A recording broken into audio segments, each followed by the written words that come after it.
Welcome back to the Scotland trip, and as you know, on the last couple of episodes we visited the Isle of Skye over here, which was one of my top 3 bucket list places to visit in the world, so I'm glad I finally got to go there. But on the last episode we visited 3 places, all sort of linked with each other. Firstly, we went to the Fairy Glen, which is a mythical landscape carved by glaciers during the Ice Age. The second place we visited was Sligrachen Falls, which was located at the foot of Sker Alasdair, which had a bit of a link for me, with a bit of nostalgia kicking in from an edit I watched years ago. Before finally we headed over to the Fairy Pools, which is a very famous location on the Isle of Skye, and then finally heading out of the Isle of Skye and heading over to the world famous Loch Ness. And no, we didn't see the monster, unfortunately. Which then leads us to this episode, where we travelled down slightly down the west coast of Scotland, where we headed over to the picturesque area that is known as Glencoe, and we headed to the Glencoe ski resort.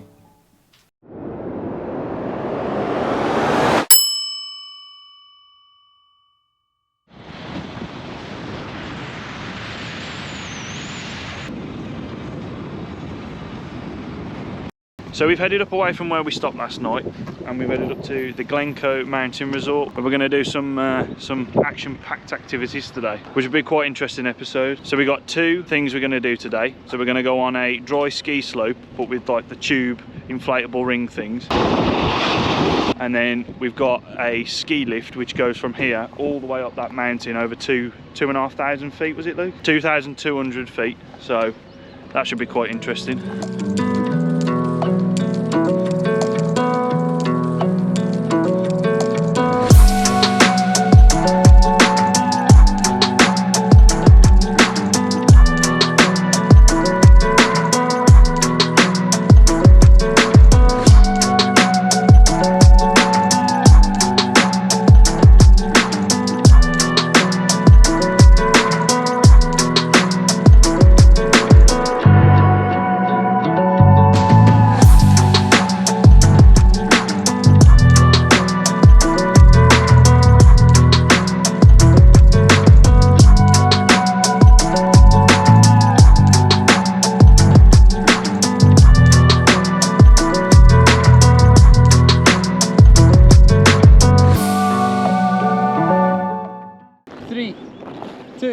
Run, go!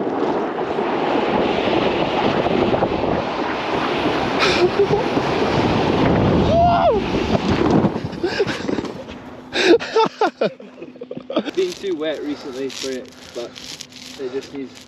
You need to coat it every time, otherwise it just gets covered in feet. Oh yeah! Lube it up. You Eddie, because you hit the barricade every time. Greedy belly. Greedy belly. Spin it. Spin it. You're going to spin a lot more. See if you cross your legs. Primary school, cross your legs. Oh man.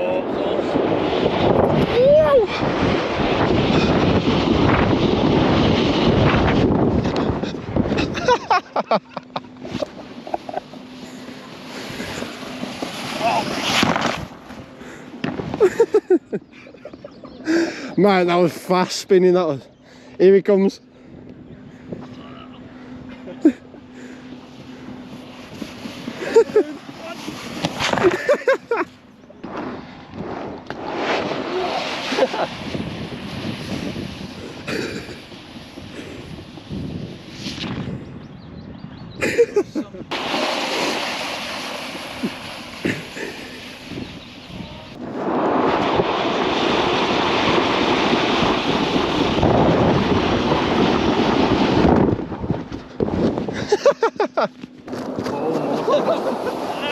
Oh no!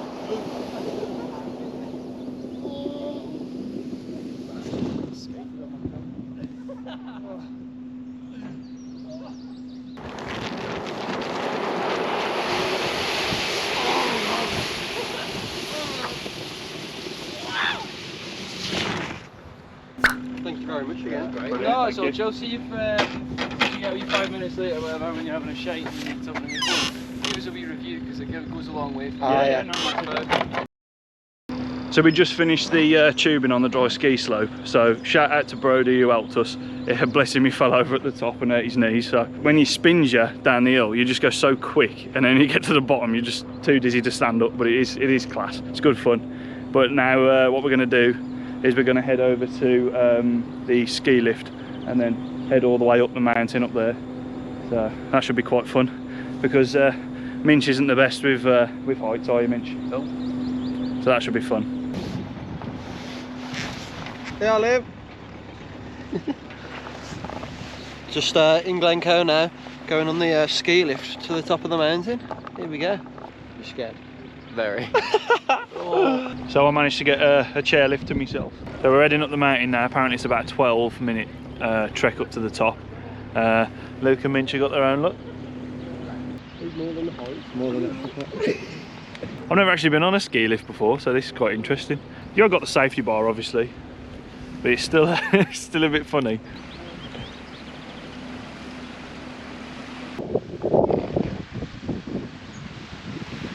It's also mad to think that the only thing that's holding you on to that cable is like a tiny little clamp. I'm glad I bought me me woolly hat and me big puffer coat, because I've got a feeling it's going to be cold up here. I believe up these mountains, I think we're going over 2,200 feet, so there's probably going to be some snow at the top. These poles, they freak me out. Being up here. So Tom, if you're watching, there's a mountain bike track that runs underneath this ski lift all the way down the mountainside. It looks a bit of a dodgy one really, but I suppose you could probably cope with it.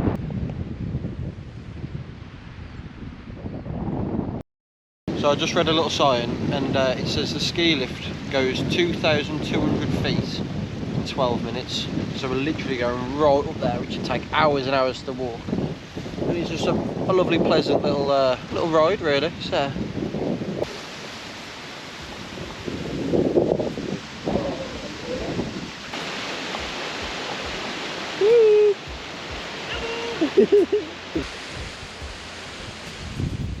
So we're sort of just coming up over the top of the first sort of dip. I'm not sure how much further you've got over the top of this, because you can't see past it, but I'm presuming you go sort of over and then up again. But there's people walking down this mountain. I mean, I struggled at the Old Manor store, and I'm glad there's a ski lift, because I wouldn't be able to do that. We're coming to the top now. 2,200 feet, 12 minutes. Not bad.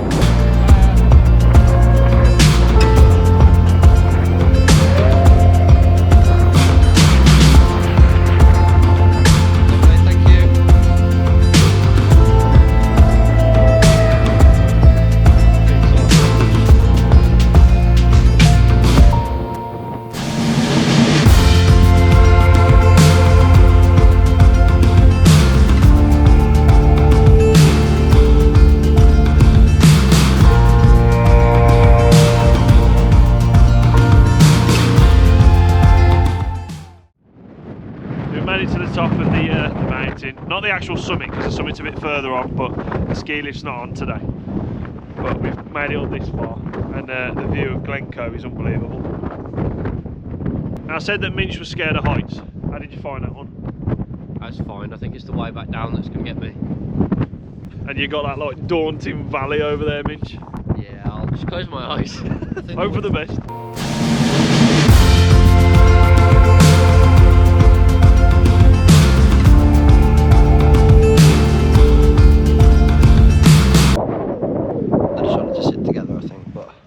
Alright, because I'm just enjoying the view with an iron brew. We're not sponsored, but I just like it, so.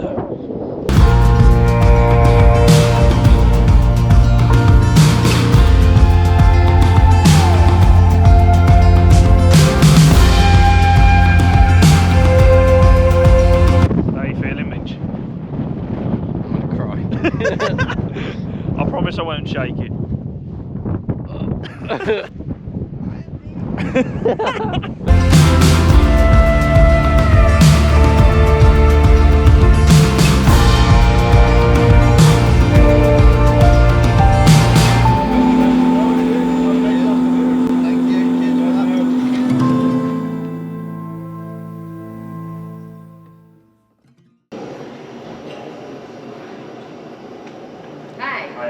Can I get a... So just having some food inside the mountain resort. little cafe restaurant thing, and I've had a tuna toasty with some salads and crisps. The lads have had a venison and potato casserole, so I believe that's gone in there.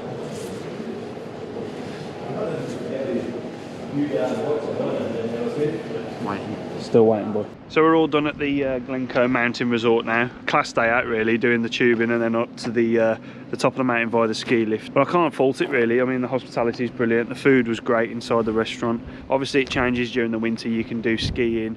There's a mountain bike trail. There's all sorts to do here. But the link will be in the description for the Glencoe Mountain Resort. So if you were up in Scotland and around the Glencoe area, make sure you definitely check this place out because it's worth it for a day or even just a morning here. So thanks to everybody at Glencoe Mountain Resort.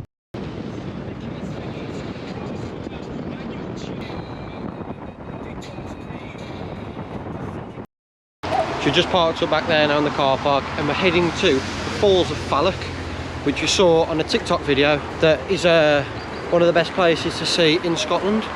So we'll let you know when we get there. Come on, you.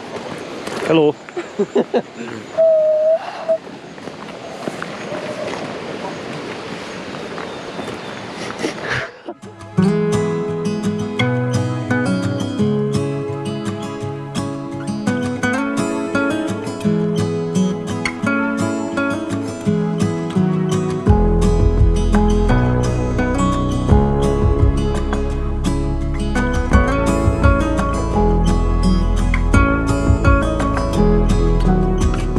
Friends will come, friends will go.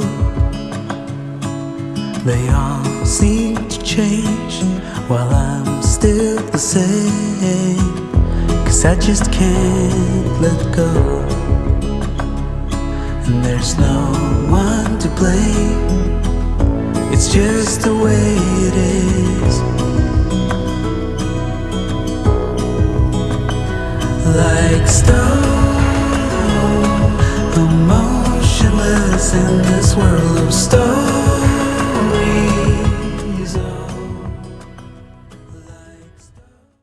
So the Falls of Falloch are here behind me, and it's part of the River Falloch, which travels through the Loch Awe National Park. We're standing in this like metal viewpoint that's been made, but it sort of reminds me of Jurassic Park when the pterodactyls are trying to eat them.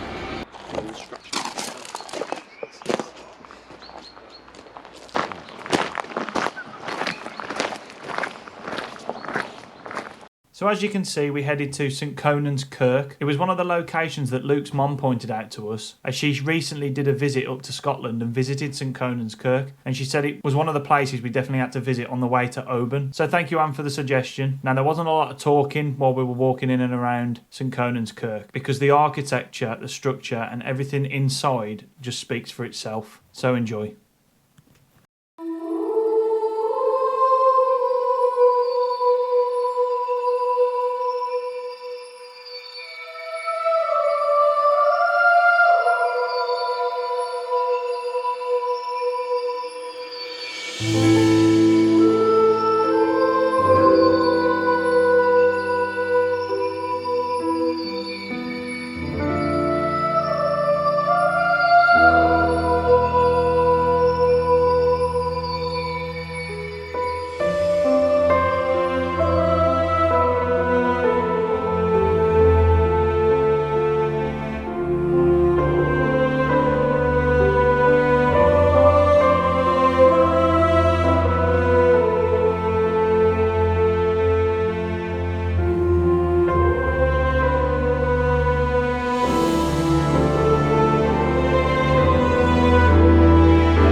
So the Saint Conan, who this kirk or church has been made for, allegedly came face to face with the devil himself, and now apparently he did that to discuss the fate of the souls for the nearby town, which is just down the road. And apparently there's a famous Scottish saying that comes from the meeting that he had with the devil, where the devil put out his hand to shake it and he slapped him across the knuckles and said, "Nah, nah, fair play, paw for paw," which is apparently used in common slang to this day in Scotland.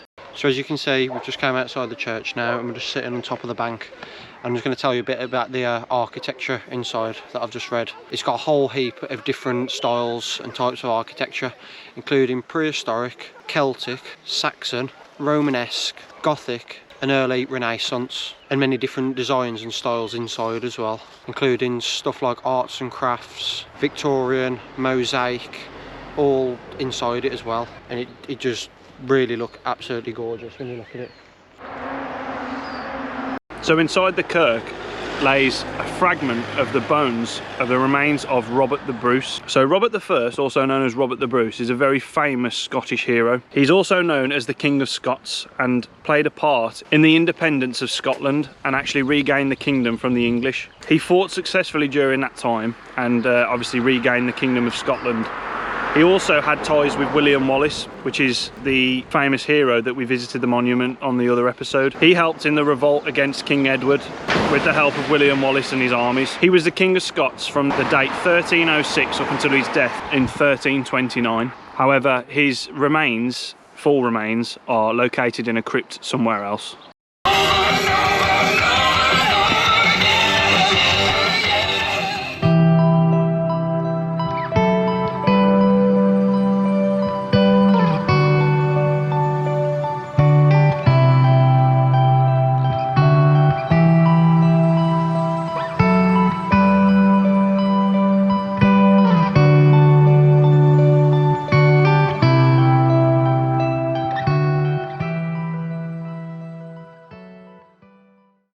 So we were going to call it a night for today's video after the busy morning we had this morning. One more place that we're going, town of Oban, little seaside town that we're at now.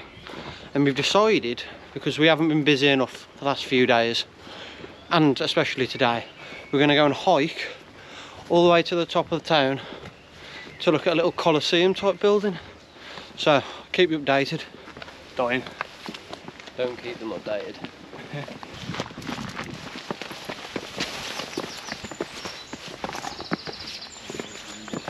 So McCaig's Tower, which is this Colosseum type building that Luke said, was built in 1897, exactly 100 years before I was born, by a banker called Stuart McCaig. And really he built it just because he had an interest in stonemasonry. So we'll have a little walk round. Apparently there's a nice little gardens inside, so.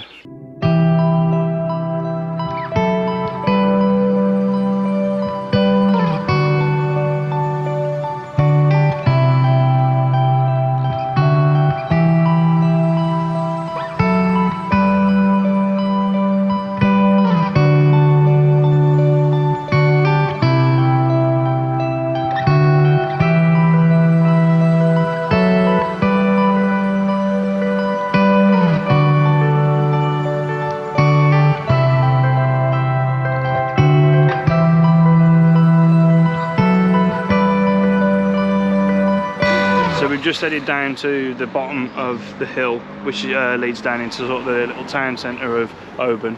But as you can see up there, that's where the McCaig's Tower is. So we've walked all the way up there, now all the way back down, and now we're walking for the town.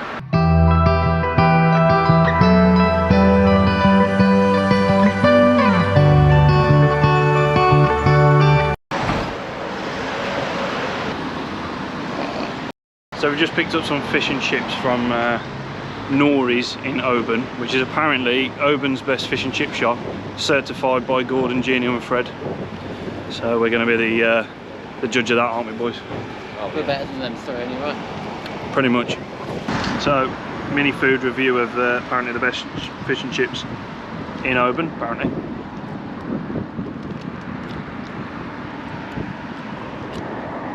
Curry sauce ain't bad. Chips are alright. Not quite black country chips though. Let's try the fish. It's fucking raw! Stick to your pie, mate. I ain't had it yet. You ain't had it yet? No. Gravy Chips- good? Yeah, gravy's lovely actually, yeah. Verdict mentions. Pretty decent, mate.